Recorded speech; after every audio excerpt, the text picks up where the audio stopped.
Good morning para sa inyo mga dudes. So, nagkaroon tayo ng pick-up dito sa may Taguig na malapit sa may MR Quezon. Yung drop-off natin mga boys.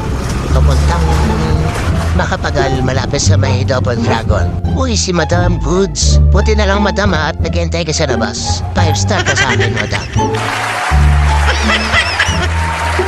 Yung ibang mga CS talaga pag hihintayin ka pa ng mga 5 minutes, 10 minutes. Dapat ganito yung mga CS natin na inaabangan tayo sa labas o sa magbuksid. Para pagdating doon, pick up na lang at maalis na maaga.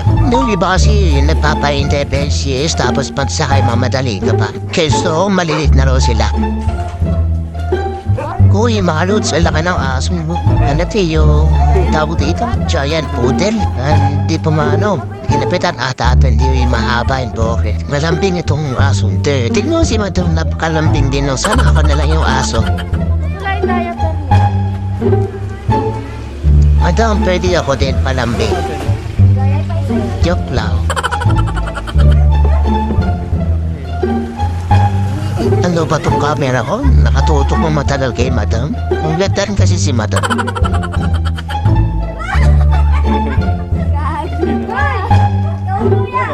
Lalaki.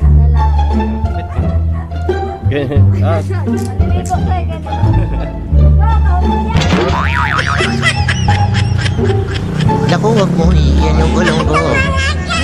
Buti na lang, iniiwas.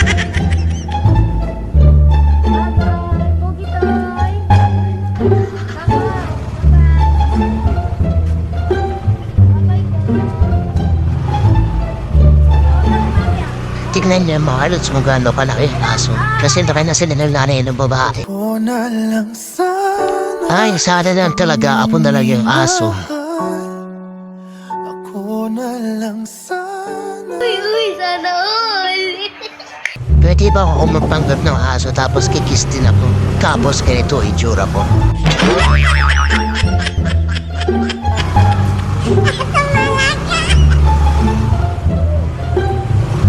Ilan taon na yun, ma'am?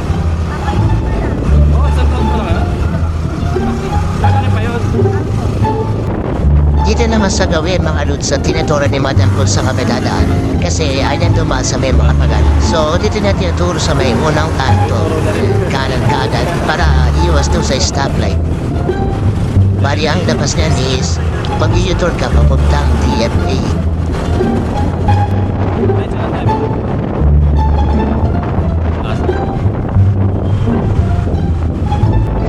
Dito ang mga lusat nasa TFA na tayo. So kanan tayo rito pupunta sa may malapit sa Double Dragon. Di ba ang bilis mga lods? Iwas traffic na rin at iwas din sa stoplight.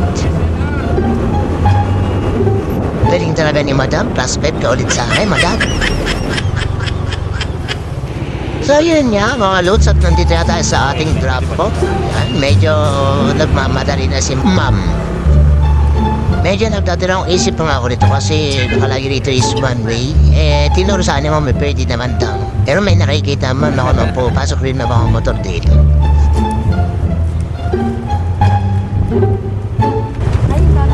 Ayun pala. Sa sobrang cute kasi ni Madam, nakalimutan ko nandun pala sa box ko yung gamit niya. Thank you, ma'am. Ingat mo. Okay na mga lods, so hanggang dito na lang. Good tip sa atin. Bye-bye!